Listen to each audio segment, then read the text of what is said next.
yeah, how did I drop everything? I moved I moved to the US to get away from it as far as possible. Hmm. But so a change of pace then, I guess, like a change of like, okay, what, this is just me like being ignorant and dumb, like asking, I what is it easier when you move everything? Like, is it easier like and does the cultural differences between two country change everything? Yeah, Because when you think of sports, you don't think of Singapore, right? So, yeah.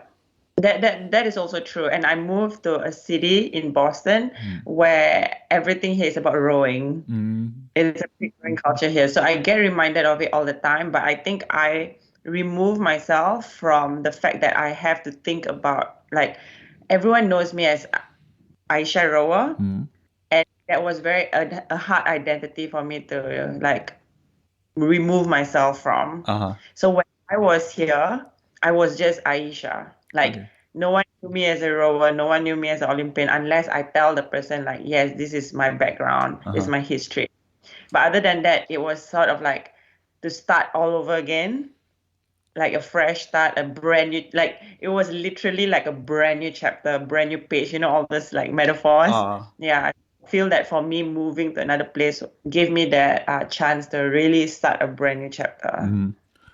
How is it like that? Starting a brand new chapter. Like, I suppose, is it easier when you have a husband or when you have a spouse, a partner moving on, or is it more difficult to, or would you think that it would be easier if you just leave everything behind?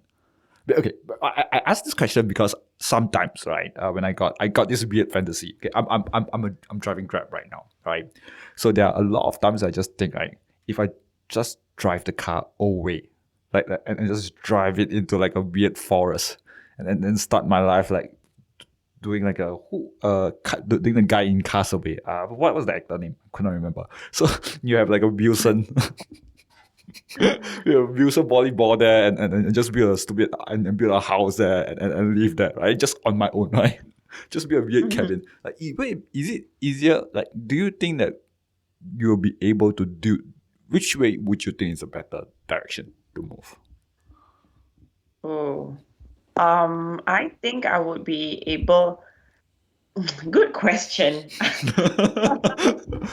I honestly, I don't know the answer to it because I made that transition with a partner, a spouse. Like, I have never made this kind of transition without him. So I don't know what it's like to be on my own and doing it on my own. But knowing me, knowing that I feel like I'm a very independent person. I can make decisions on my own. I can live on my own.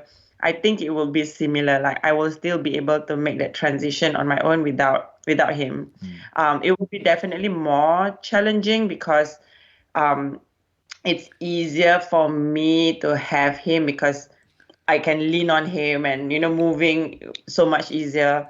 But it's not. I feel like it won't be impossible. It will be just a bit more challenging. Yeah, because I'm just like imagining, like, there are a lot of times where you just like move on to your new chapter in life, and dropping off everything. It seems like a weird pathway to move. It is. It Mm, is. Yeah. It was challenging when I moved here, because I didn't know anyone here, and with the visa thing, I spent a whole year waiting for my green card, which means I cannot work, I cannot go to school, I cannot do anything for a whole year. mm, So, from someone being very independent, traveling on her own, and then having to depend on someone for a whole year, mm. it was honestly one of the worst years of my life. I can understand. Like every day I was like crying. I was like saying to him like, I feel useless. I feel like I have to depend on you, and I hate that feeling Mm, having to depend on someone. mm. But yeah, like you say, like, is it easier like being on your own or being with someone to make that transition? Being with someone is also hard because I have been so used to being on my own. How's the dynamic like that? Because I don't know whether independent is a good word to use. I will use on myself, right? But I like to do things alone. I'm a Grab driver. Like, I pick up passenger, I drop off passenger, pick up passenger, I drop off passenger. Right? There's human interaction, but it's a very quiet drive. it's always like it's very solitary. It's a very solitary job. Like you do interact by just a short amount of time, right? That although there's people, right, there's still like a wall kind of thing. Uh, but like, what's the dynamic like being like an independent person, right? With in a normal relationship, is it a good word to use? Or how is it like to be normal? That's a, Yeah, define normal. How is it like? It's challenging for me personally, especially because I am someone who, number one, like you, I like to be alone. Like, especially as a single scholar, whenever I train, I'm always on my own. When I used to travel for competitions, I'm always on my own. Um, and then you have this person who's like stuck to you for the rest of your life. It was challenging, but it really taught me how to. I guess one of the things that I learned from him is communication. Right. So one of the biggest things that I worked on was when I'm alone and I have problems or issues, I just keep it to myself. Right. And then you have someone right now and you have to let him know like what's going on in your head because that's what a relationship is about, right?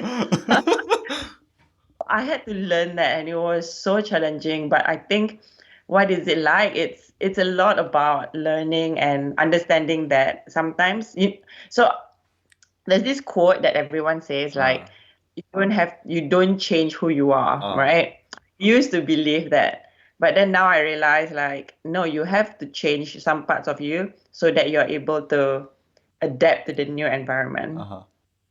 Yeah, so Yes. I had to change the So person who I am to be able to live with him. so But in a here's good in a good way. I think a relationship can help one another in a good way.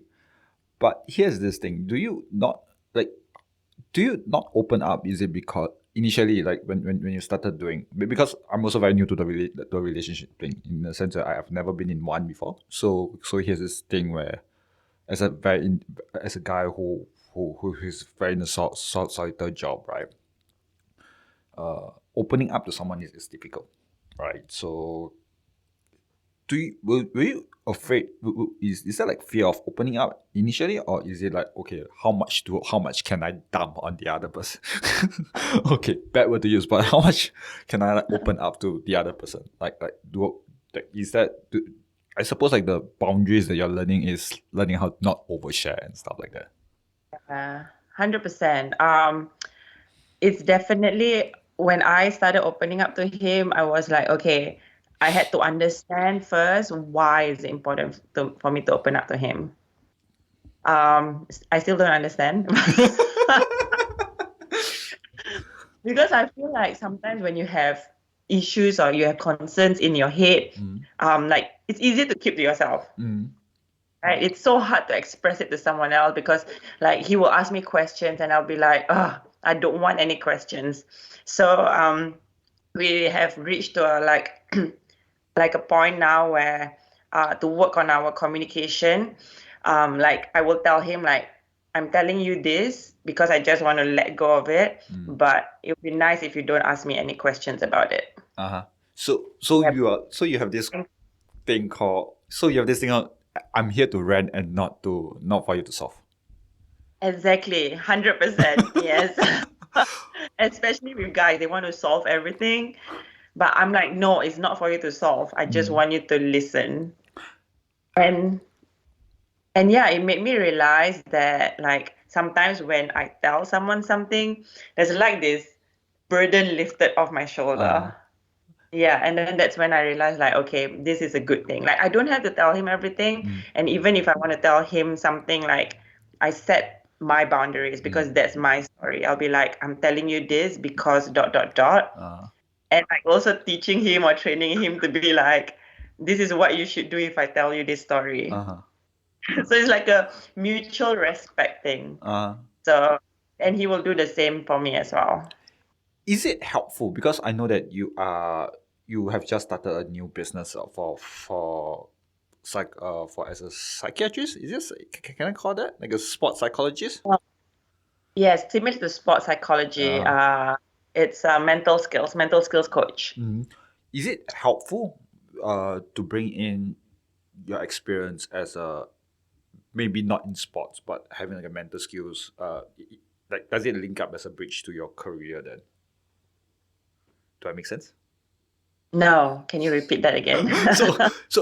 I suppose like dealing with dealing with mental like having a mental skill with athletes, right? Like does it like because I do not know. I did okay. The first time I hear mental skills coach for athletes is through you through Instagram, right? So this is what I have. So I have my mental skill. What I perceive as a psychologist would deal with, or it would be half psychologist, half Tony Robbins, right? For Yeah. mental skill coach for like does it serve as a bridge for like the skills that you learn in your private life, link it to that to what you are doing right now as a career move? Do that make Yes, sense? yes, you make sense.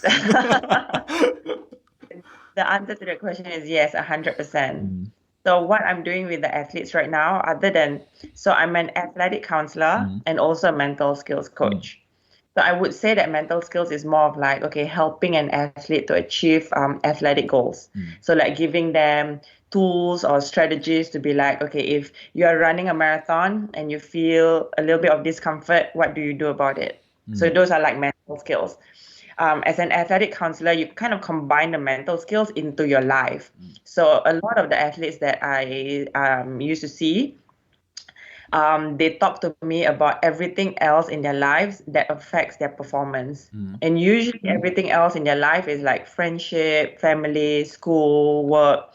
So we talk about all these things. How So how much it affect like how much does it affect like in the performance from your private life leading to your performance? Like I suppose it's very big, but I just want to like get to wrap my head space about how big it is, right? Like how much affect like how much does it affect your like can you block it, are there people who able to block that whole private life out and just okay look I am here to perform in whatever things whatever skills that I'm doing right now, like is it like are you able to block it out or are there people like okay I can block it out or yeah. that's a very good question. How much it affects the individual? It's a lot Mm, because it's just a portion of your life, mm, and everything else is going to affect that portion. mm. And whether the individual can block it out, yes, because I did that when I was training. Yeah, when I was training, I know that I have to focus on the goal. I have to focus on rowing. I blocked out everything else. Huh. But the danger about blocking out everything else and not talking to people about it is that once that goal is reached or once you take away that portion of your life, Huh. you have to deal with whatever you've blocked out. Like it is still there in your life. You get what I mean? I Yeah. understand. I'm the guy who keep screw it like oh I have to deal with this shit. I got something else I got something to write, right? I procrastinate in dealing with those, like that's what Yeah, I we're do all best. guilty of that. Yeah. Because it's so much easier to block it out. Blocking out things is easy. Mm. Talking about it and facing it head on is the hardest part. Are there things that it's better to block out, or have you met things that it's easier to block, it's better to block out than dealing with it, or you have to deal everything head on because dealing with it might be a long process, right? Sometimes it's not Yeah. nitty gritty. This is not the easiest thing to take out a complex. Sometimes it's too complex for one to like solve it like immediately, right? Yeah. So is it sometimes is it easier or is it more efficient to block things out? Like how do you do like I suppose like there are times like that could happen. Yeah. I would say it depends on the circumstance. So if you are like performing in a race or a match, like next week, Mm-hmm. you definitely want to talk about it, right? Because you want to focus just on your match. But if you're in your off season and you feel like, okay, this is going to affect my performance, you want to deal with it Mm. because when you're stressed during the performance, when it's on season, it will come and haunt you back. So so it depends. I feel like it depends on where in your life you're at the moment. But then whenever whatever how big the problem is, sometimes you can never solve it. Oh yeah. There's no solution to every problem. That is the hard truth. Um, so the solution is how you manage around around the issue or the problem. What are the common advice would you give then, like to your clients? Is it good to use clients? Yeah, you can use clients. Yeah. So what are the more are there like the common issues or the common advice that you would give to your clients then, like because you tend to see patterns. I think people tend to see patterns, right? People tend to be in similar. As much as people say, "Oh, you don't know what anything about it, don't know what's happening in my life," or everyone is different, right? I think that there are a lot of times when I, as a Grab driver, I do not know why, but people keep telling me their problems. So there are a lot of times I just need to be That's funny. certified as therapist. That's Too. there are a lot of times I see like people like dealing with their, oh my gosh, I'm not so sure whether I should tell you now, but there are times I just deal with domestic violence from the mother-in-law. So I'm like, I do not know how to deal with this, but I think that the best thing is to take our husband out and I just talk it out or something like that. Sometimes I'm not so sure whether they want to do it. So right now is, but I tend to see patterns, like there are a lot of people are dealing with the same patterns. And do you tend to see patterns in a lot of people? And what if you do, what are the common advice that you would give to Yeah. So it depends on my clients because I work with a range of like ages. I work with athletes from universities and also master athletes like in their 50s and 60s. So they definitely have very different issues. But I think the common theme amongst a lot of the clients I work with is they want to, like everyone else in life, they want to solve everything in their lives. And then everything will start to like overwhelm them. And then when you get overwhelmed, that's when your stress levels high, you don't take care of yourself, your mental health goes down, and then it will affect your performance. Not only in sport, but also in school, at work, in life, with your family. So my advice is to always, I know it sounds very cliche, but control the controllables. This is a common advice to every single athlete that I've worked with because everyone wants to control everything, like the weather. Like you can't control the weather, so control how you manage around it, right? I have a client who like went for surgery, has this, has that, like training for a race, is injured, like a list of things. So I'm a very like literal person. I like to use analogies. So like for instance, I will tell her like imagine your life is a stove top, where you cook things. Like now it's all turned on to its highest heat. Sometimes you need to maybe turn it a little down for others, focus on one time first, and then once it's like a little bit cooked, you can lower the temperature and then focus on another one. So really have to like dissect your life, categorize it so that it doesn't like overwhelm you. Yeah, so that would be my advice. are there times where people who will ask you like, hey,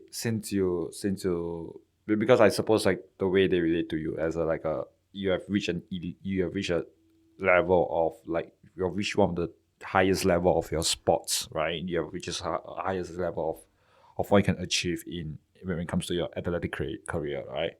And then people just go, okay, I do not know how to leave. I do not know how to I'm not so sure whether I should drop off whatever I'm doing at my sports and started to do something else. Like are there people who I can ask you like are there people you need to counsel and talk to them about this as well? Yes, definitely. There's a lot out there because especially in the US, sports is part of like life in their university and their colleges, and then once they leave university or college, they don't do sports anymore unless they sign up for something. Mm. So yes, there are, and it's very hard. I mean, it ultimately depends on why they have to leave the sport, right? One is like because of injury, you cannot do sport anymore. Another one is because you don't get selected to be in a team. You might also leave sport because you don't have school anymore, or like me, you choose to leave sport. Uh, Depends on what is the reason. Then you work out plans. But I did a master's this year. I just graduated. And Congratulations. thank you. My thesis is actually about athletes leaving sport.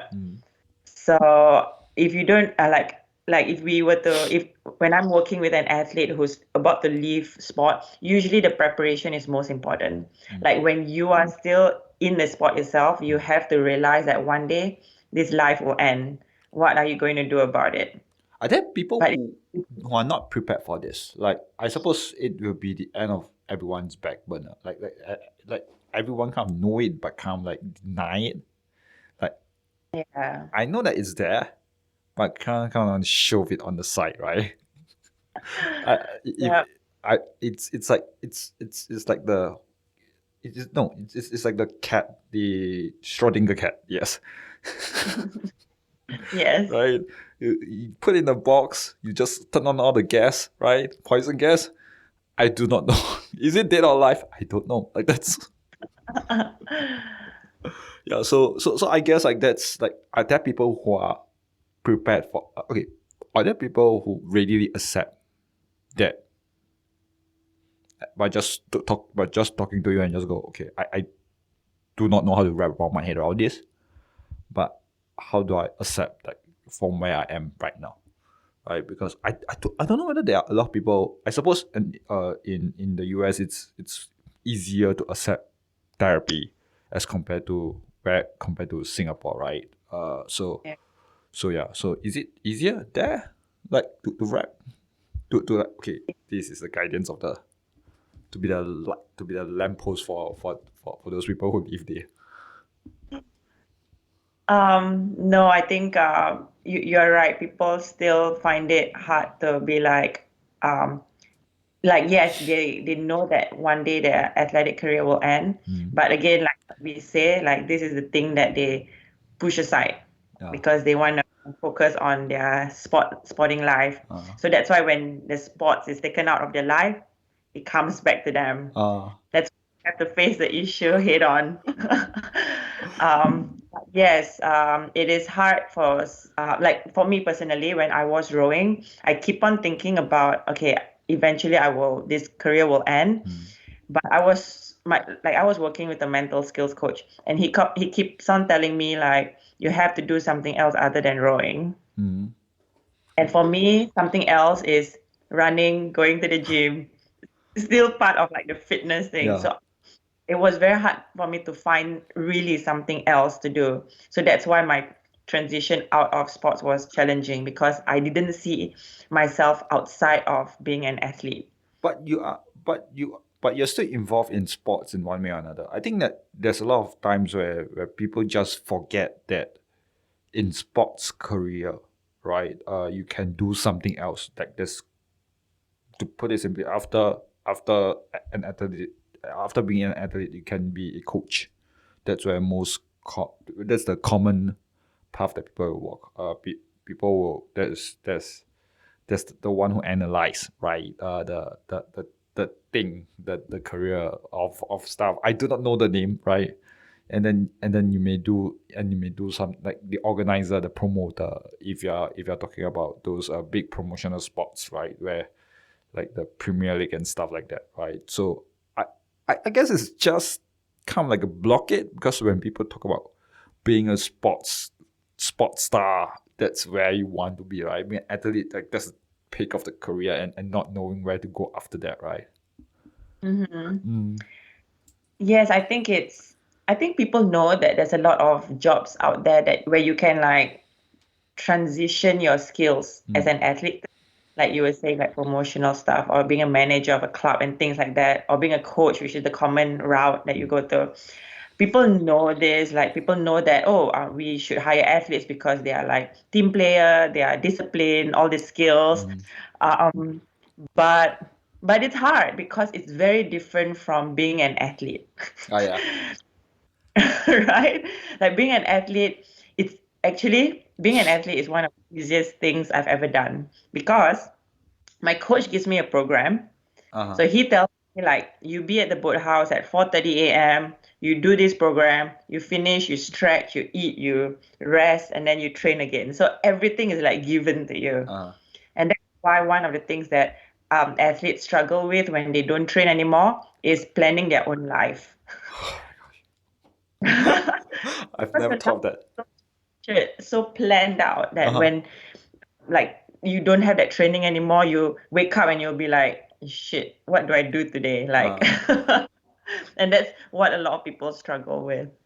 So I suppose you're there to that part of the thing to transition out of athlete, transition out of being an athlete is to tell them, hey, you need to have a schedule. Then you need to have to know what is the next, like what are you going to do after that. Then because I suppose like after training, you go for you training this is very structured, right? After training already, you got the race season, right? Then after the race season, I suppose you're going back, you transition back into training, or you either, because I guess like pro athletes would just like sometimes I see from basketball where they would just what who's the guy they will either gamble or do something else altogether, right? It's just a release after a very structured life, right? Like, I suppose one of the other more common advice would be like,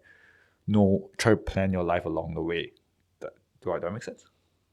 Yes, 100%. Yes. And I think that's why coaches have this very important role. And I think the environment for coaches is changing right now. It's not just you teaching the athlete how to do the sport, but you are the individual who the athlete looks up to. And also, you are the person who empowers the athlete to live a life after sport. I have a lot of traditional coaches who are like, no, the athlete is just there for me to train and to win medals. I think it's trying, like, the world is now trying to move the coach's mindset to be like, you are the person who is responsible for, not really responsible, but the athlete is human first. Athletes, like, but a lot of coaches don't think that. They are always like athletes first.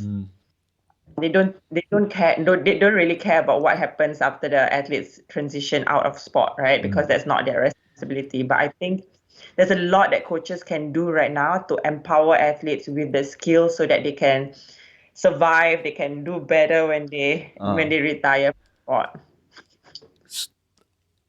Like, does it work for you as well? Does a coach work for you as well, or is it like is it with that laughter? I guess it's not as much. No, he was a perfectionist. So even things like rigging the boat.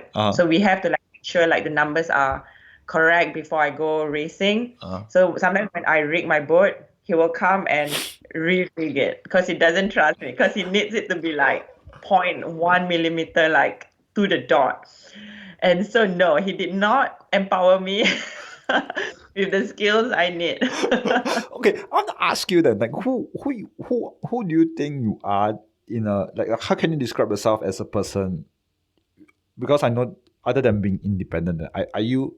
I suppose being a rower, you will be a little more meticulous, or a little bit more careful with the rigging and stuff like that, right? Are you the kind of person, or because I myself, I'm a that there are a lot of times like, fuck it and stuff like that. So I'm not as Yeah, a I'm they will annoy me. No, I'm a very structured, I'm a very super type A perfectionist person, but I'm working on it. Like it annoys my husband because my husband is more like you, like, don't care, whatever. But yeah, I need to know like what's going on today, what's going on next week. But that's also like very stressful in your life. Like sometimes you don't know what's going on. Uh, So I need to like find that balance. how far are you? How okay? So if there's something changes in your day, right? Are you able to handle it? Like that's, I'm Uh, not so sure whether that's a good question to ask. But I'm Good just question. curious. Like as a type A person, are you able to deal with changes? And I'm not talking about those small changes. Like are you able to deal with like fuck, there's no more latte anymore. Like, can you? Oh, it will be very difficult for me, but like, yeah, this is the honest truth. I will freak out. I will go crazy. I will drive my husband crazy, Mm. but then I will be like, okay, let's see what we can do about it. Uh, Am I so stuck? I think you are kind of like are My you video is frozen, but you can hear me, yeah, right? I can hear you perfectly. Don't panic, right? Don't panic. All right. So here's this. Okay. Okay, yeah, Huh? you're back now. You're back now. Everything's going fine right now. Okay. So are you a slightly more laid back person now? Like when I say laid back, is it like are you more into like, hey, it's easier right now for you to like to put everything down, to be a bit more laid back, to be a little slower in pace right now? Um, Okay, look, because it's very hard for me to imagine like you being like you being like very structured, very type A person, right? Because mm, from what I see is like you're doing a lot of things, right? I yeah. maybe there's a lot of maybe I guess there might be a structure, but I don't. But I kind of like seeing your Instagram, reading your blogs, right? You're like, oh my gosh, there's so many things. How are you going to keep things organized? Like that's a lot of things to do.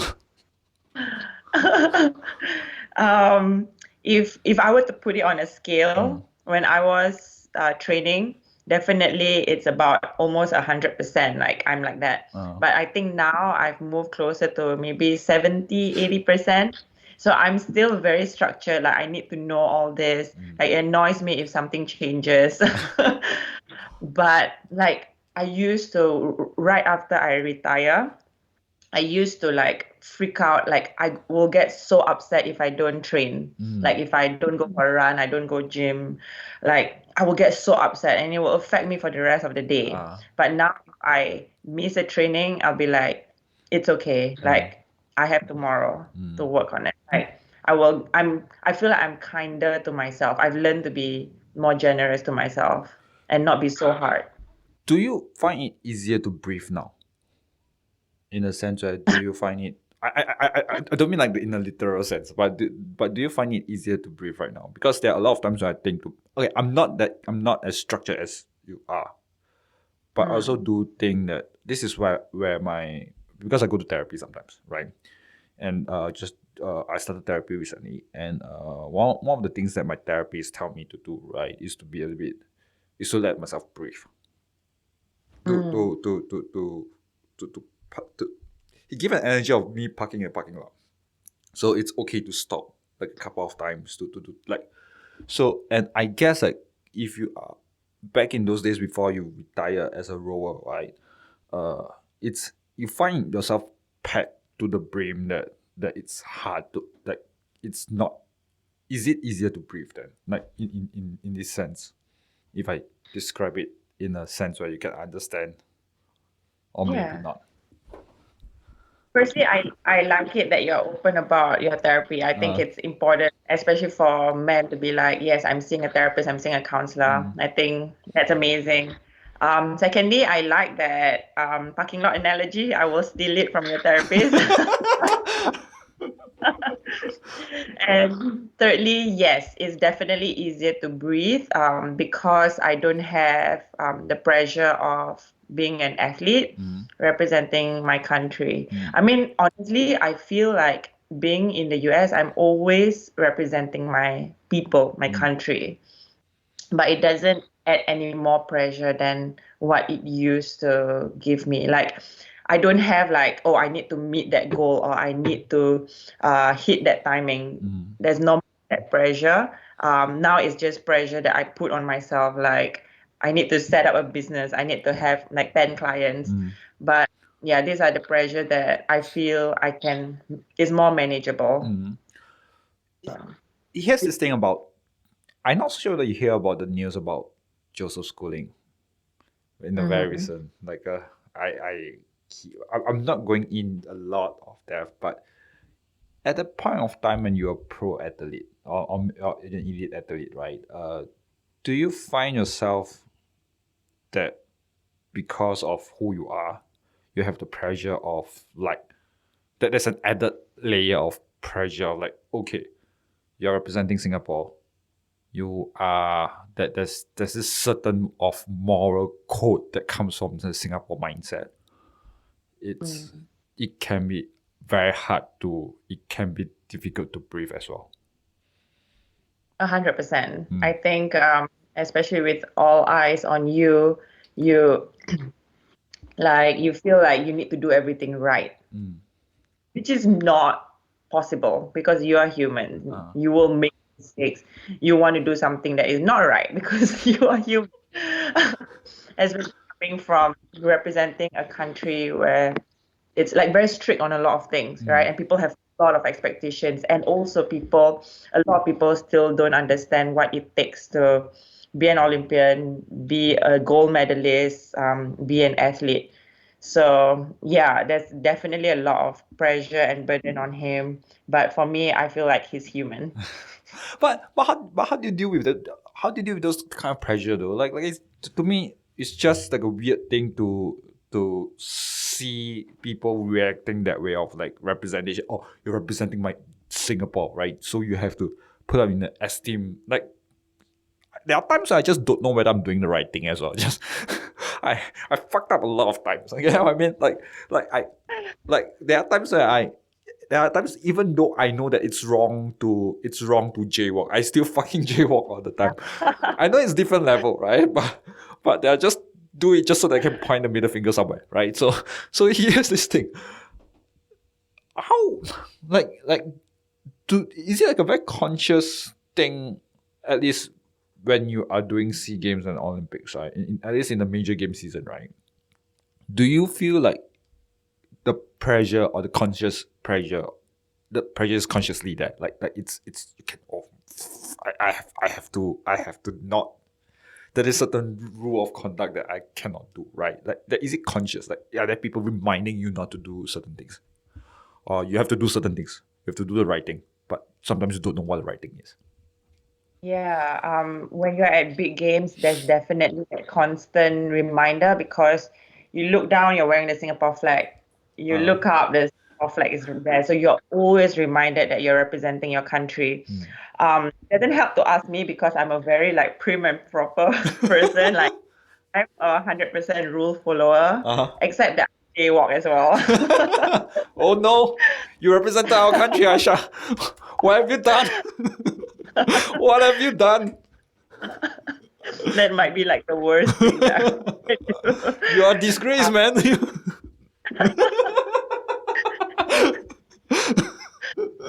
screw up your nation. Thanks. But yeah, there is definitely like this. No one's gonna come up to you and be like. Sometimes people do, especially in big games, like the staff members of like SNOC, like the National Olympic Council, or people from Sports SG. They will come up to you and remind you like you shouldn't wear this thing like that. You should do this, like all the rules that you have to follow. And it's hard because there's so many rules, right? If you're not someone who likes rules, it's hard. That's why I'm now a pro athlete. That's why I'm not an elite athlete. But for me, like currently my job right now is like I'm on camera, right? And then I coach people, and then I know that I look different from a lot of the other athletes, a lot of the other people around here. There's that constant reminder that I'm different, I'm representing my country. But for me, I don't allow it to stress me out. the pressure is always going to be there, but it's about the athlete reframing that pressure to take it to to make the best out of it instead of like, oh, there's so much pressure. Like change it to be like, wow, I get this opportunity to represent my country, to represent my people. Let's make the most out of it. Instead of letting it just break you down. Like, just reframing it. I know it sounds easy, but but sometimes all it takes is like there, change of Uh, perspective. but it's such a weird thing to say, change of perspective though, because you're like, because it's just like a weird thing to go. Okay, that is it takes a lot of mental, or at least for me, it mentally takes a lot of like a thing to go. Okay, there are certain rules that I need to follow. There are certain things I need to do. It's a like sometimes when you get, I understand the need for rules, but I also do understand that if there's too much rules, it will wear you down a lot easier. Like you will wear you down easily as well, right? Oh, am I doing the right thing here? Am I doing the wrong thing here? I don't know what's the right thing anymore, right? So I guess that's where I'm coming from in the idea of like, okay, look, are rules important? Are there a time when you just go, okay, although perspective is there, like is it how easy, or how much mental headspace do you have to like change your idea of framing to say, hey, look, I'm representing my country now, and not a lot of people can do it, right? Do I make sense? Yes, it takes practice. I think like everything else, the more you tell yourself that, the more you like if something happens to you, you reframe it so that you can manage it better. The more you're able to learn that skill and master that skill, the easier it is when it comes to be like, oh, so much pressure. What do I do with this pressure? It's like those skills is like your um physical training, like your skill training, it's exactly the same. The more you practice it, the better you get at it. So yeah, the first time when you do it, it feels weird because you're like trying to trick your brain to thinking like it is pressure, but I'm trying to tell myself that it's a good thing, it's not a bad thing. But the more you do it, the better you get at it. Here is this thing about like being an Olympian. Then like you, because I hear that you are do I hear your episode with Do Not Click, right? Where you talk That about. was so long ago. Yeah, it's so long ago. I'm like, it's 4 years ago. My gosh, but there's this thing where I'm just curious about, because you say, because I think you mentioned about like being the last person, being just barely go into like Olympian. You mentioned just now, I think, like being the last person to be in the regatta. Is it the word regatta is the correct word to use, right? To be in the name list to represent Singapore, right? Like, was it like what was the feeling like because you're talking about, hey, you're not like what was in your head space there at that point of time? Yeah, so I think this was at the qualification. Only 7 athletes get to qualify for the Olympic Games. And I was the seventh athlete. So much pressure. I remember it was just a lot of pressure, but I at that point in time I was already like, okay, like let's just go out there and have fun. Even on paper, the other athletes in my race was supposed to beat me. Like their timings were so much faster. Yeah, it was scary knowing that the chance of getting to the Olympics was very little, but it was also exciting knowing that you get to be there to represent your country, whether or not you get to the Olympics. So my hit space at that point in time was just like if I get a chance to repeat it again, it will be scary because when I was there, I was just like, let's go out there and have fun. Like there was absolutely no pressure. I was having fun.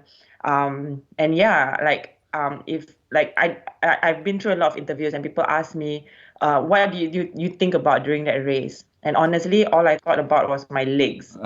I I was just thinking about legs, legs, legs, like nothing else mattered. I just wanted to keep my head in the boat and just do what I do best. And I was able to do that because I practiced it during training. and then it reached to the point where I just don't remember anything else. So I think what you call like in the zone, like Uh, in the flow kind uh. of thing. Yeah. So that was the only time I reached that stage. So it's your legs then. It's your legs then. But here's this thing, right? Like okay, so I've talked to pro fighters, right? So this is the same question that I were to ask you then. Like the 15 minutes or the 20 minutes before the race and the 20 minutes after the race, right? What are the things you do? Because I think the first 20 minutes is prep. The last 20 minutes is just go, oh shit, did I just go into, I suppose that's what you're going through, right?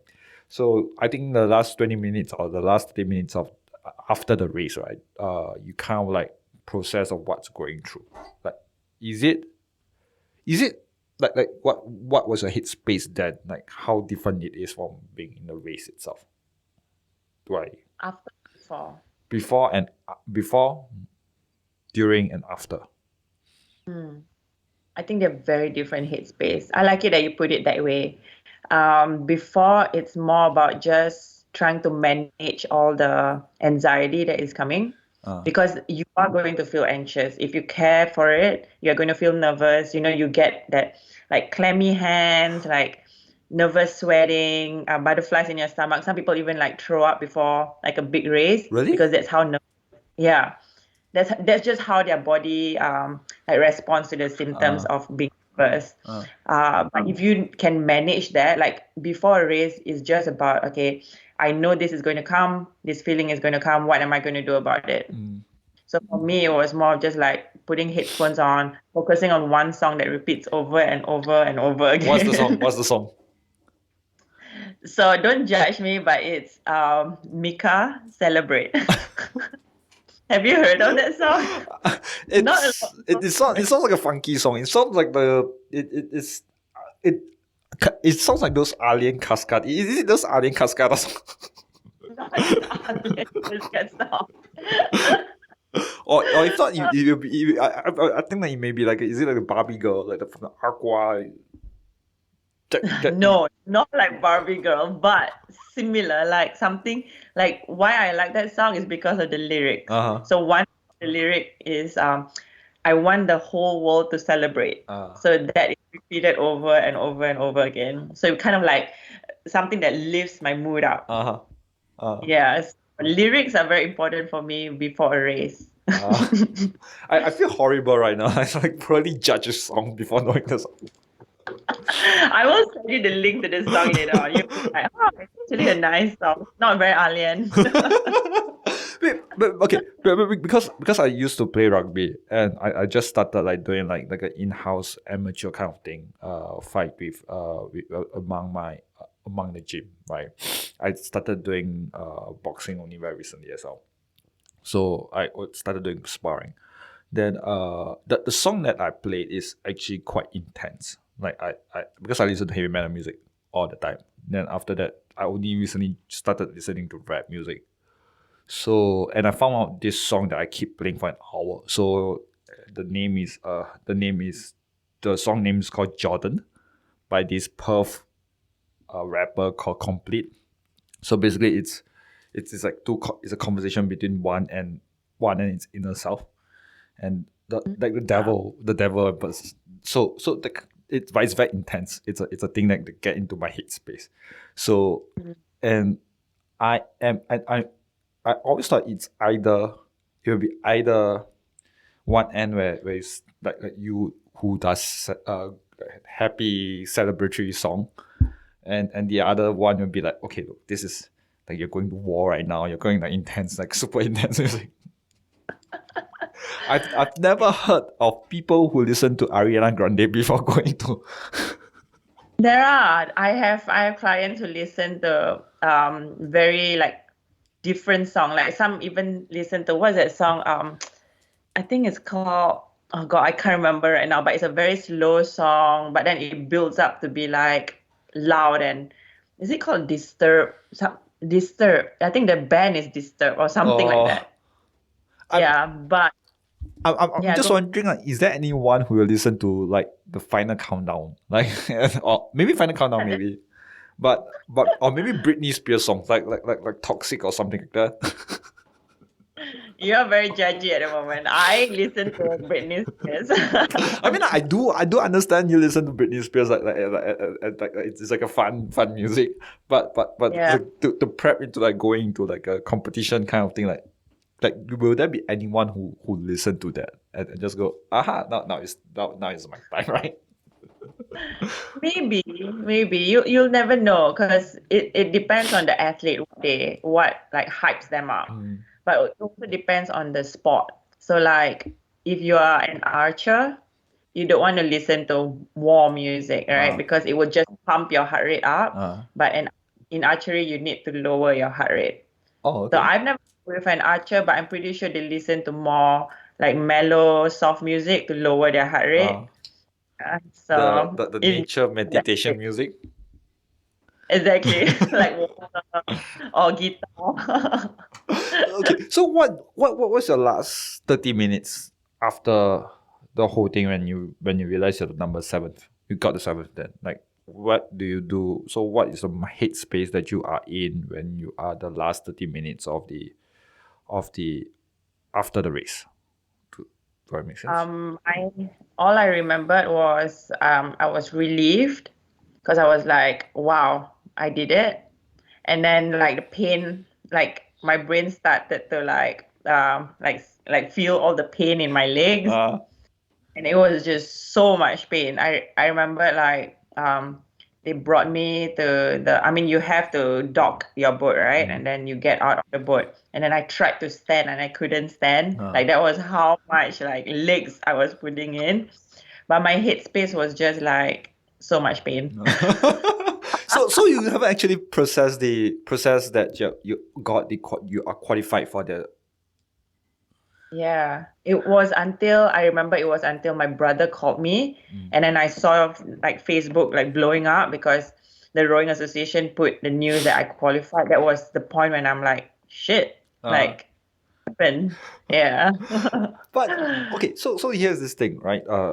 I'm not so sure whether is it a good way to ask this question, but it's more like, can you quantify the how hard it is to get into Olympics then? Because it's for us, like, oh, just seven people, ma. Just all you have to do is just do the thing you do, ma. It's very easy, ma. So I know it sounds stupid, right? But I think to the layman, because we are outside looking in, we don't see the nitty gritty details inside. So in order to because and this is the first time I hear like you have to do the race to qualify to be in the race, right? So what was the process of you like getting into like, hey, I can even join the Olympics qualifying race in the first place? So what's the process like? What is the like how difficult it is to call yourself like a Olympian in the first place? Because to put Good. it in that position is Yeah. Because I am always like I'm in the US and I compare myself to how an Olympian in a bigger country gets to be an Olympics. I would say like this is what I would say is being in a small country is easier because there's lesser people, right? Like for instance, in the US, just to get to the national team, you have to sift through so many levels, go through so many more trials just to get in the national team. And then get to the Olympics team is another level of like trials and races that you have to go through because there's just more rowers, more people here. In Singapore, it is easier in the sense that when I was rowing, I didn't have any other competitors who were in the same category as me. So basically, at that point in time, I was the only women singles color, and basically because of that, I was the fastest. But in the Olympics, like you mentioned, you have to qualify. So being in Asia, you have the Asian qualification. And then if you are in a country like US, you have to go to the world qualification because they're a bigger country, the competition is higher. But because Olympics is they want to be more inclusive. They want to add like the different continents in. So they have an Asian qualification so that the Asians can have a chance to race. Because at the end of the day, it's still a very physical sport in the sense that because the Westerners are bigger and taller, they are going to be faster than the Asian counterparts. So like they give us this kind of like chance to qualify. But even in the qualification itself, that's where the hard part is because you have countries like so China's not part of it because China is a big rowing team. They go for the world qualification. But you have countries like Hong Kong, Iran, Philippines, Vietnam, very fast. Um, so how hard is it? As a Singaporean, it is challenging because you need people to push you during training. You need competitors as part of your teammates who continuously push you. That's why I went to Australia to train. Because when I was there, I was with people who are around my same speed, but sometimes they're faster than me, sometimes I'm faster than them. So it's constantly like pushing me. In Singapore, because it's so small, it's a good thing it's small because so that it's kind of like easier to get to the Olympics, but it's also harder because you don't have other people to push you. It's like a pros and cons thing, but I guess I don't know. I never really saw it as like, wow, it's so difficult to get to the Olympics. Okay. I always take it like one step at a time. Like, let's try to win SEA Games first. Let's go to the Asian Games, see what it's like, and then let's try the Olympics. Yeah, because if you think like, oh, the Olympics is so hard, like it's just gonna like break you down because you keep on thinking like it's so hard to get there. It's like learning a new skill, right? Like I feel like being an Olympian is like learning a new skill where everything seems so overwhelming at first, Yeah. right? Is but but the different thing is you're already in the thing itself where it's a totally how to explain how to put it up? You're already doing the thing you're doing what you think that you're doing the best, but right now you're pushing it to like it seems overwhelming because now there's a lot more factors involved. I don't think so. Honestly, I feel like it's the same. Like whether it's SEA Games, Asian Games, or the Olympics, I feel like it's the same thing that you're doing. You're keeping your head in the boat and you're rowing. The other factors is what you put on yourself, but boils down to doing the same thing. Yeah. How then if that's the case, right? Because I also hear that you kind of like foresee yourself or you kind of like have the ambition of being an Olympian. Then there are two questions in there. First thing, do you come from a very athletic family then? Like or that sports is just one other part of you? Or do you just go, okay, look, this is one Olympian or Olympics is just the goal, it's a bigger goal that you kind of like put yourself in there. Then the second question is why rowing then? Like are there like because rowing itself there's no it's not like Michael Phelps in swimming for Joseph Schooling, right? It's not like it's not very prominent. It's not David Beckham in soccer, right? For a lot of people. So who is that person that you want to emulate, and how like do you, like the specific person in that sport itself in rowing itself? Who is that person on how and have you ever contact since you have reached an Olympian? For the first question, yes, I come from a very competitive family. I have four brothers. So I think growing up with four brothers, they pushed me to be very athletic. They didn't have to push me. I was just very athletic. You're just I cannot running all the time?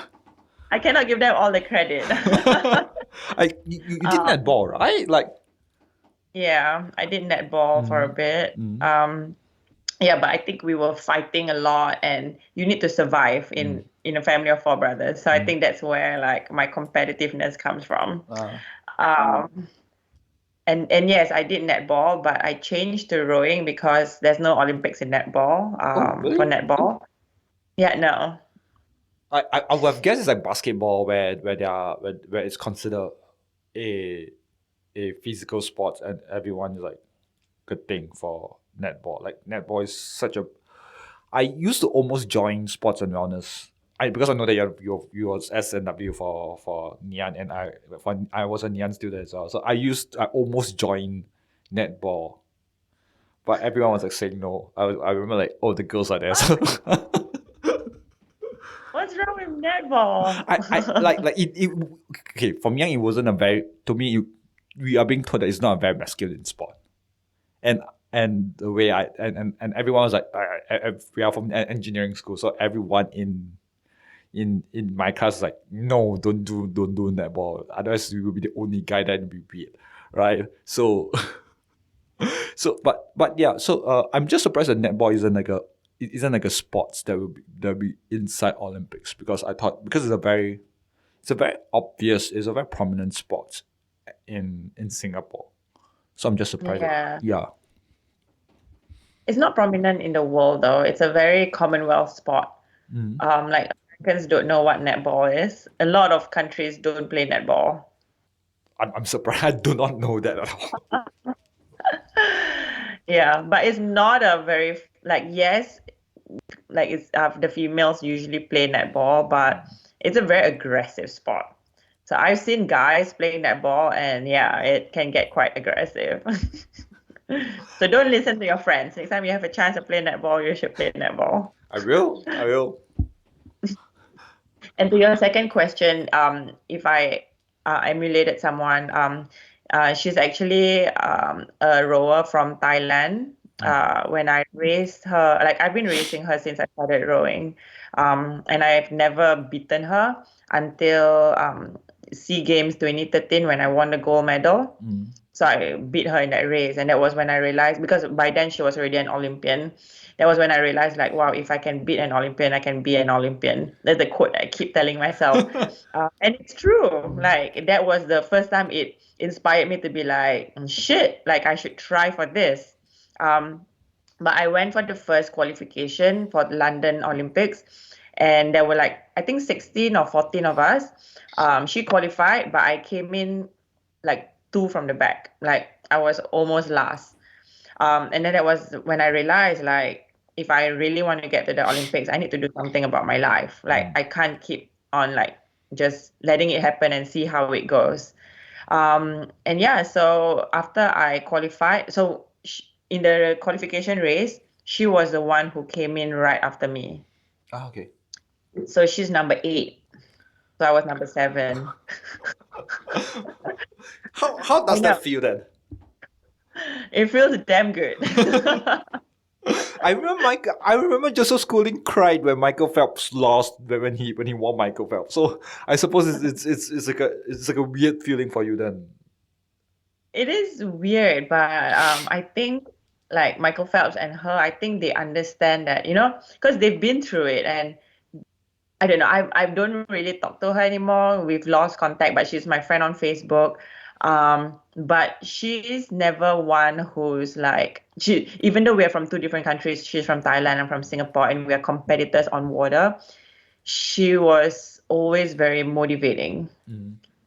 Yeah, and I think that's the kind of person like I want to be as well. Like I emulate someone like her. Like it doesn't matter what country you're from, you're in the same sport, and you look up to me because of dot dot dot. Therefore, I'll be like supporting you.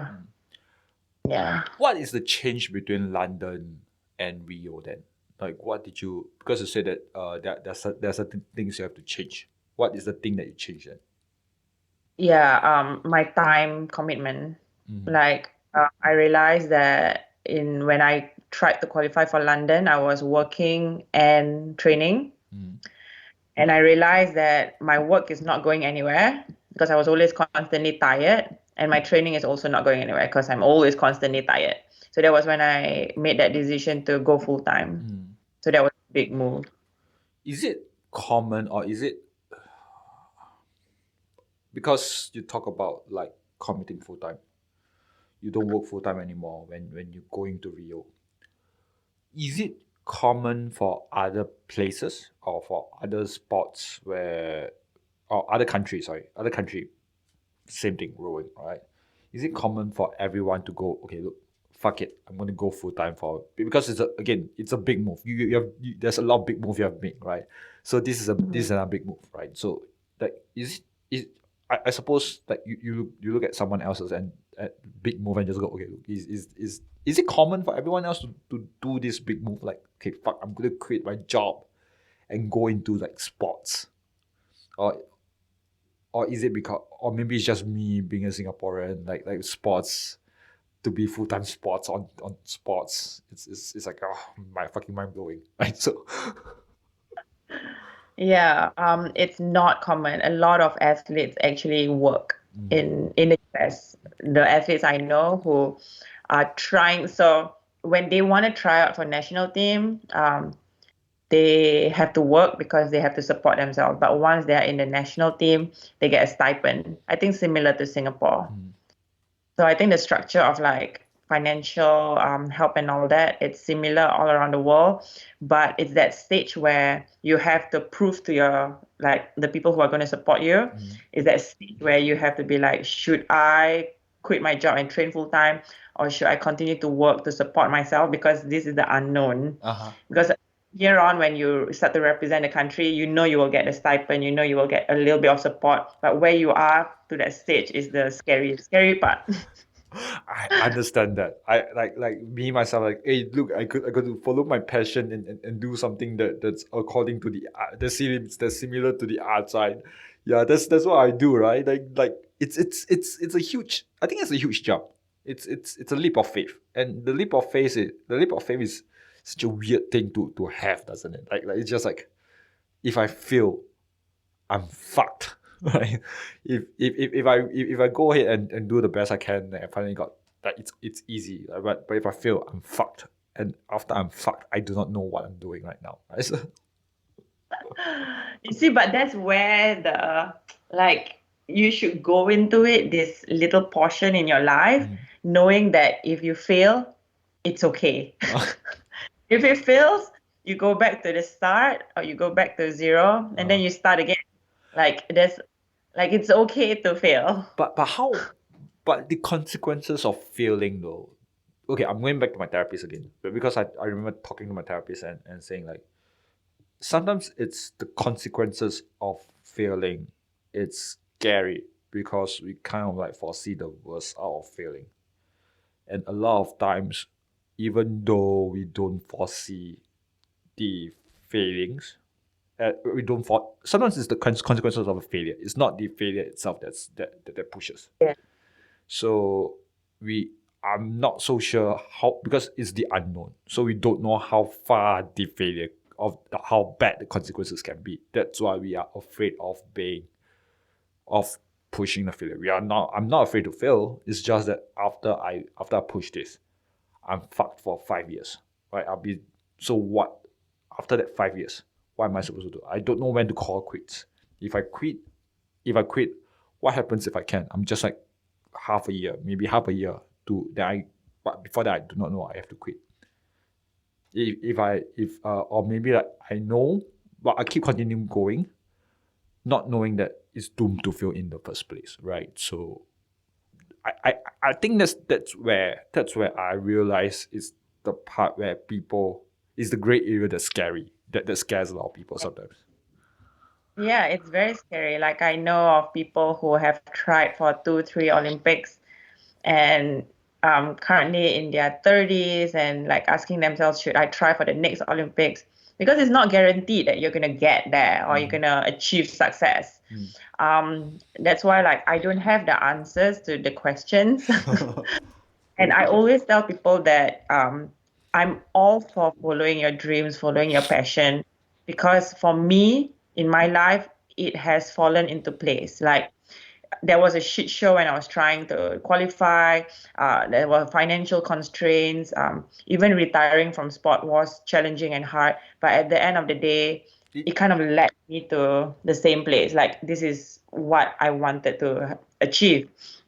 But doesn't mean that it worked for me. It might work for you. What are the challenges you face from retiring then? Because I always thought that retiring is just fuck it, just again, me and my stupid brain are like saying, it's easy. It's the hard part is the emotional part, from what I understand.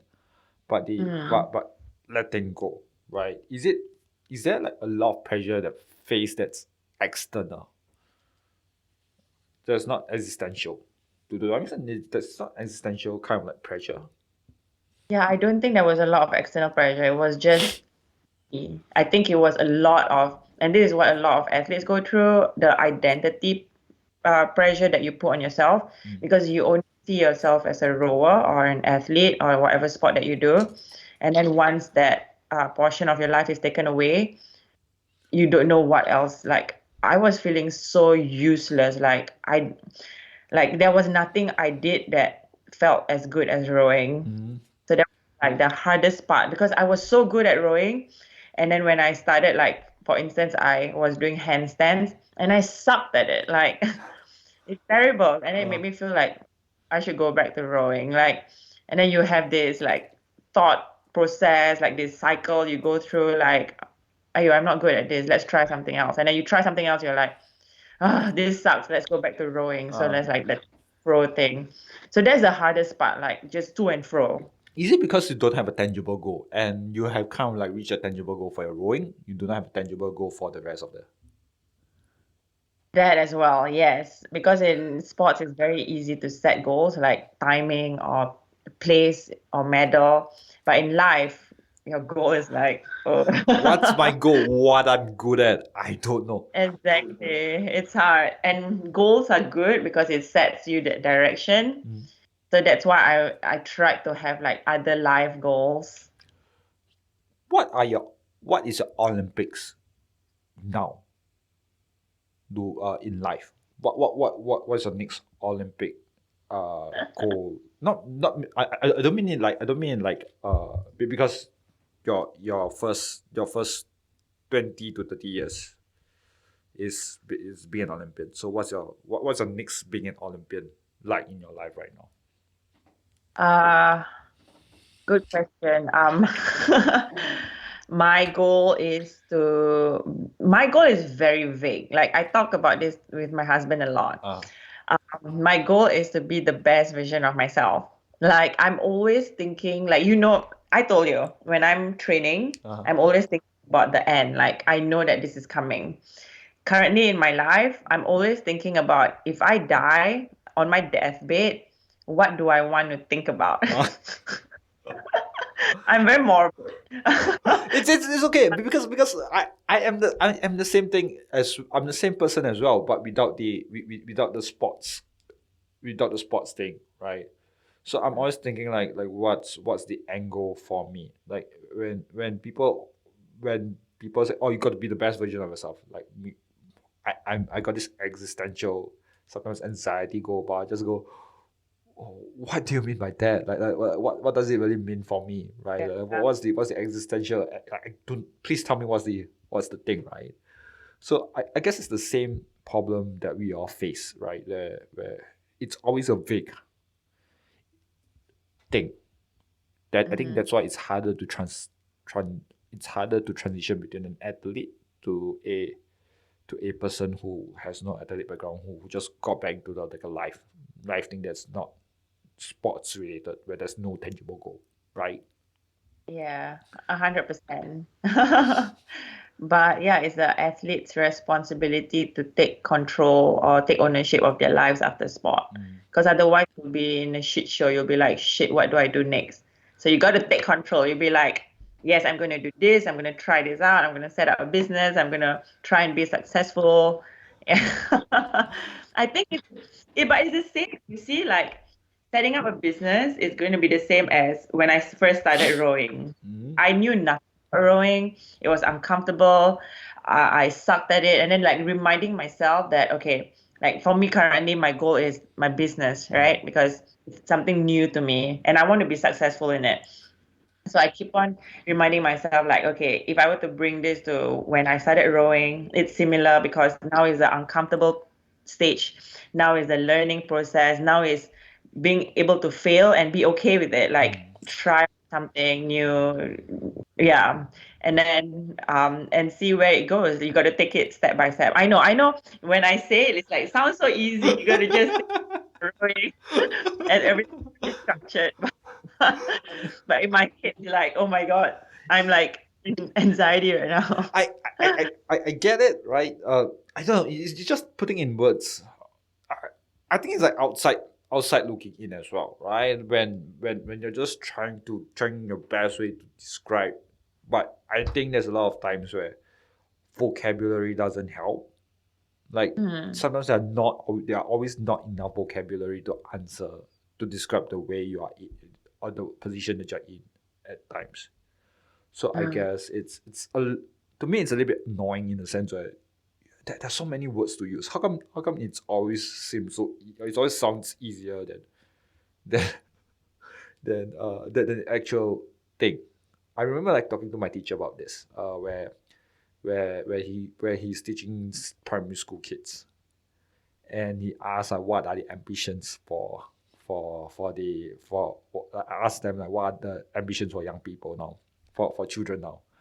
And I remember children are like asking me, like telling my teacher was like saying like, oh, they want to be a YouTuber, and and here I am thinking, how hard is it to become to be a YouTuber in the first place? Like how hard is it to put things out there and I'm I'm not talking about the creating side of things. Is the emotional side of things where you get there are times when you just don't want to do certain things, but you still have to do it, and you have to identify like how do you get there, and I'm not, and I have not talked about getting bullied online as well.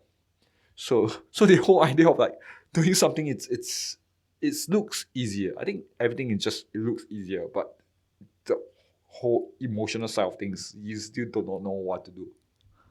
yeah. But you also have a choice to just live a normal life, find a job, and be happy with that. I Man, always feel there's that life, and also there's a life where you can take and try to push yourself a little, try it out, see how it goes. And then if it doesn't work out, you go back to your baseline and then try it again. Like there's always like life is always about choices. That's what I see. And it's about making that choice. as a guy who's just trying to lead a normal life right now, it's not easy to lead a normal life. As much as people would say, it's hard to get a job out there. Like in my head, it's hard to get a job out there, right? Mm, You try to live like a normal human being. It's hard, right? yeah. Like there's certain kid you have to But meet you kid, huh? I'm going to stop you there. You see, your perspective of normal shouldn't be everyone's normal. It Uh-huh. should be what is normal to you. Like you shouldn't succumb to what society thinks is normal. Mm, And that's why you add pressure on yourself, right? Like this is your life. Like you set your own normal rules. uh-huh. It doesn't have to be what people think normal is. But we are talking about, but right now I think like there are also, it's like saying like success, right? You have to define your own success, yes. But Mm-hmm. sometimes when you talk to your friends, you need a definition of success that everyone can accept, where everyone kind of like agree. So most people, when you talk about success, you talk about the financial success. You're talking about the like getting like a huge deal of like having a huge deal of money, like to or I would say having a huge deal of fuck you money, right? To be able to do what you want to do, right? And having a good family. That's what I would that I think that's where everyone kind of like accepts that kind of like what the idea of success is. Yes, you may have like a different variation of successes, but there's a common idea of acceptance of success, right? So I guess my idea of like the common acceptance of normalcy is to have a job that you can have a normal job, right? To have a family, to live in a maybe like a HDB flat, right? That's normal, right? And to able to achieve that kind of normalcy where everyone assumes that it is right, it's to me it's a very difficult thing. It's Mm-hmm. not as easy as people say. Oh, it's just the whole idea of like you want to achieve like you the whole criticism against 9 to 5, right? I don't Mm-hmm. see the whole I don't get the whole idea of Like, why would you want to criticize people who are in 9 to 5 jobs anymore? Man, and fuck, it's difficult to get like a 9 to 5 job, to lead like a normal human, to lead like a very, what would say, a mediocre, average life, to live day by day kind of thing. It's difficult, man. It's Yeah, no, I hear you. But when you were talking about all that, I mean, everything else, like, like, like getting to the Olympics is challenging. Like leading a normal life is challenging, right? But it's not impossible, correct? mm, It's just going to be harder for other people than to some. mm, So I don't know. I don't have any advice, but I would say like take it one step at a time, kind of thing. mm, Like focus on one step and then see where it goes, the next step. Because currently, if you're always thinking about, oh, I want that Olympic goals or I want that successful life, it's just gonna stress the shit out of you. mm. But if you set yourself like small goals leading up to that big goals, taking it one step at a time, it's more manageable. It's more like, okay, I have a breather here, I have a breather here, instead of like my first goal is the Olympic, which is not like you have to take it step by step. Do you foresee yourself to be an Olympian right off the bat, or do you kind of like foresee yourself as a, okay, maybe I'll do my SEA Games first, or even smaller step, like saying, oh, I may start rowing first and see and win my first rowing competition in Singapore. Do you? Yeah, that was my plan. Like just my goal is always to represent or like go to the national team. Mm, That was it. And then, but to get there, you have to learn the sport first. So learn the sport, and then once I master the sport, I go for races. Once I go for races, I learn to win races. So it's a long process, but you have to take it step by step. There's no like skipping any process. And no, when I started rowing, I never thought about the Olympics. It mm. was only until like I think 5 or 6 years after I started rowing, when I beat that lady, that was when I realized like, okay, I should try for the Olympics. So what's your ambition? So when you're 7 years old, you're sitting in a classroom in a primary school, right? The teacher is asking, so what do you want to, what is your ambition? I do not know why they are asking you this at 7 years old, but this is the question I got asked, right? So people are choosing astronaut, people are choosing policeman, people are choosing fireman. Mm-hmm. What did you choose? Teacher. Teacher? Yeah, because my mom was a teacher and I don't know. I don't know why teacher, but I was a teacher for a bit. I was teaching PE for 6 months Uh-huh. in a secondary school. So How I reached my how do you feel then during the 6 months? Like why didn't you continue being a teacher then? because You hate the kids. kids are challenging. Secondary school kids are challenging. No, it was because as a PE teacher, you need to do PE and another subject, Uh-huh. which I have no idea why. If you're passionate about PE, you don't want to teach another subject. And then I taught geography. I'm a good geography student, but I'm a terrible geography teacher. And this was before I went to NIE. So no one taught me how to teach. I didn't know any pedagogy. I didn't know how to set test papers. And then the HOD was just like asking me to set test papers. Everyone failed my test. And she blamed me. So it was a shit show. And then I realized that teaching was a lot of doing other things than actually teaching the kids. And then I realized like, okay, I don't believe in this system. So I left. Have you kept up with the local news? So the local Singapore news, like they right now they're discussing the pay of Mhm. teachers right now, and Chan Chun Sing, right? Just to keep it, like they have this thing called the chat bot, the therapy bot for the teachers. So basically, people can go online, right? Teachers can go online and tell how bad how bad their life is on the chatbot itself. No, it's You serious? yeah, I'm serious. I can send you the link later. So it's a very bad chatbot as an outsider looking in. So basically, there's someone who sends screenshots. I'll send you. I'll try to send you the link later. So and then, and then right now they're discussing like they are sending out teachers during school holidays itself to do to do other things as well, which I don't kind of agree with. So and they are and Chan Chun Sing being the corporate mindset. Sometimes I think he also like trying to push the away the idea of like paying the teachers more. At least that's how I read the news. I didn't like really follow up very closely, but I just read the headlines. So this is what I've seen. And Mm. I myself, I've talked to a few teachers, and they are like, there's a lot of administrative stuff. That it's not the teaching is not the problem. It's the administrative stuff that you have to work with. It's the headache, it's the red tape, it's the bureaucracy that you have to work with, right? So I guess that's where that's the problem with teaching. I guess just people don't people can't like forget what teaching is, or Yeah. maybe that's the emotional side of being teaching that people didn't see it coming. Yeah. And I don't know whether it's still the same when I was teaching like one teacher to 30, 40 kids. It's a lot. Yeah, it's it's overwhelming. Yeah, they deserve to be paid more. So one thing, right? What do you do with your PE lesson? So can you just describe like one PE?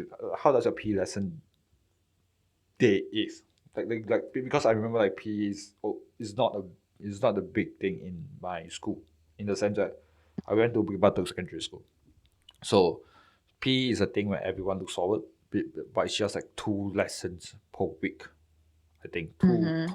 two 1 hour session or 2 45 minute session per week.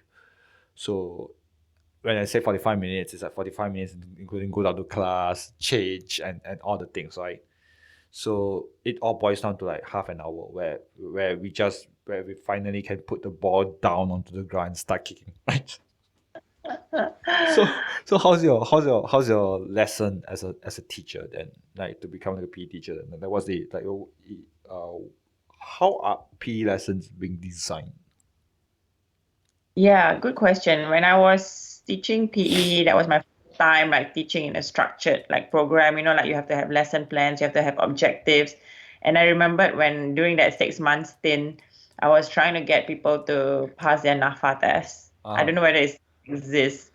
So it was a lot about telling the students to do running, to do this exercise that they really don't want to do. Like, not everyone wants to run, not everyone wants to do the NAFA test. And the NAFA test doesn't mean anything to people who are not going to the army, right?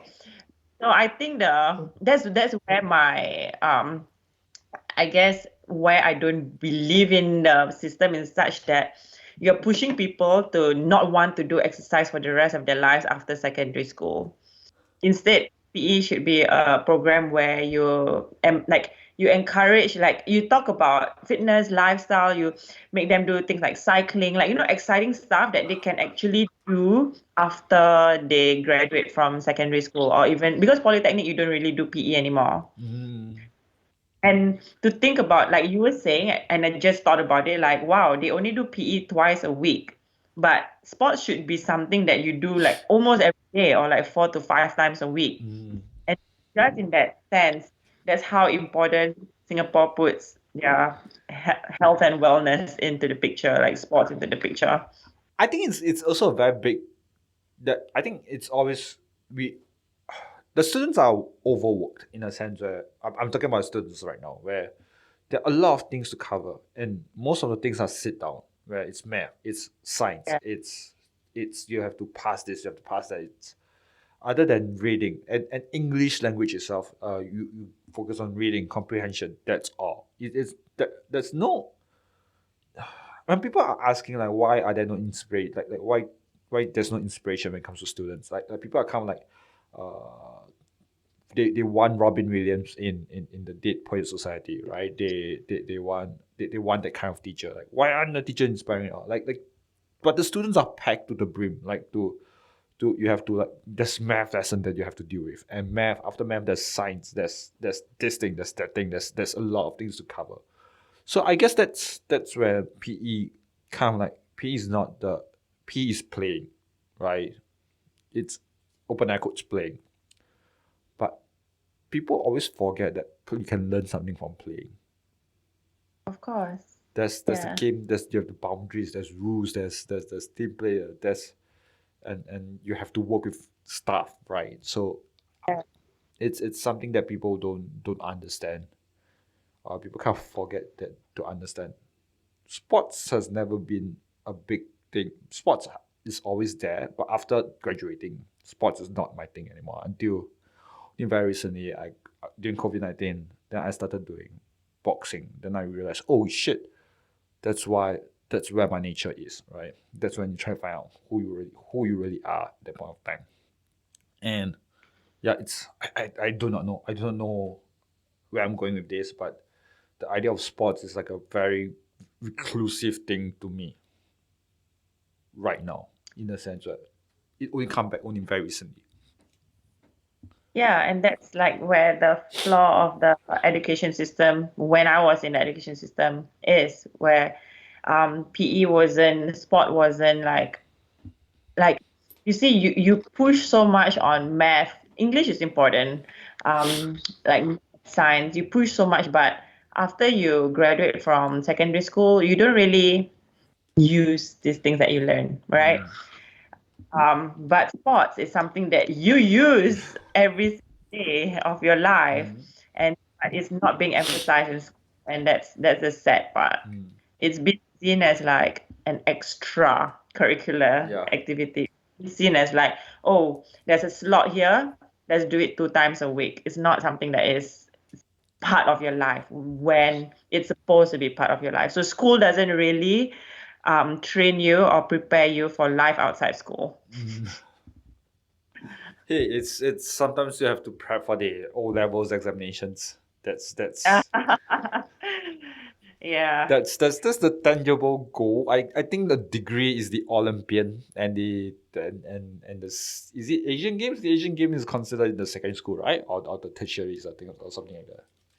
I think so, yeah, Asian Games. Okay, I'm gonna ask a little bit more about your personal life, right? Because you talk about you have 4 brothers, right? Are they sports as well, or have they moved away from sports?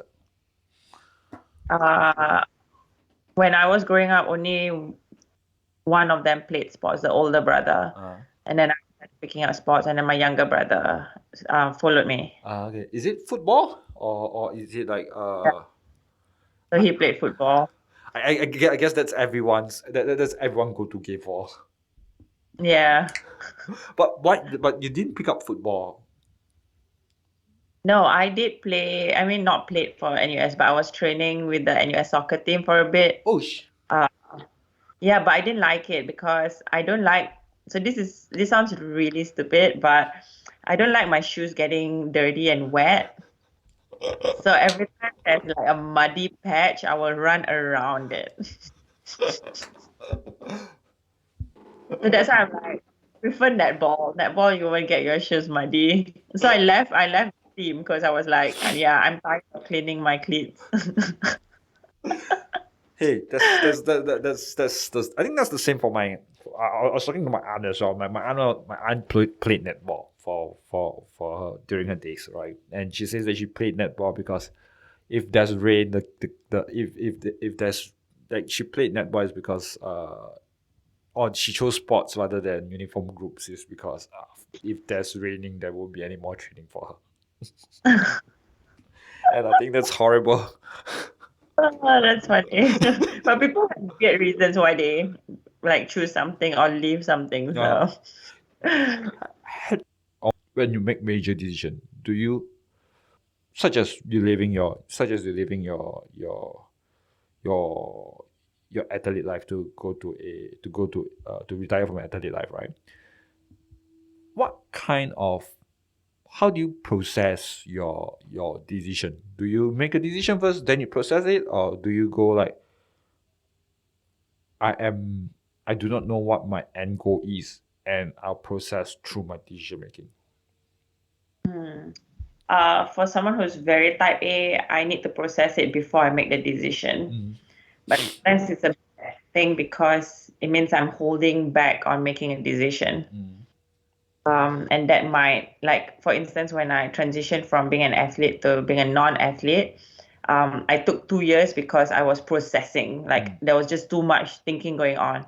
And then I realized that sometimes you just have to make a decision and see where life goes. Because you make a decision, sometimes something might happen because life is always like that, and your decision might not be the right decision. So do process, but sometimes I feel like I need to be more like be able to just take that leap of faith and go. Okay, I think that's a good way to end the recording. I'll press. We can chat later as well. It's about 2 hours in. I think it's about 1.5 hours in. So Yeah. so I'm gonna end this. Thank you for doing this. No, thank you. It was nice. You asked really good questions. Thank you.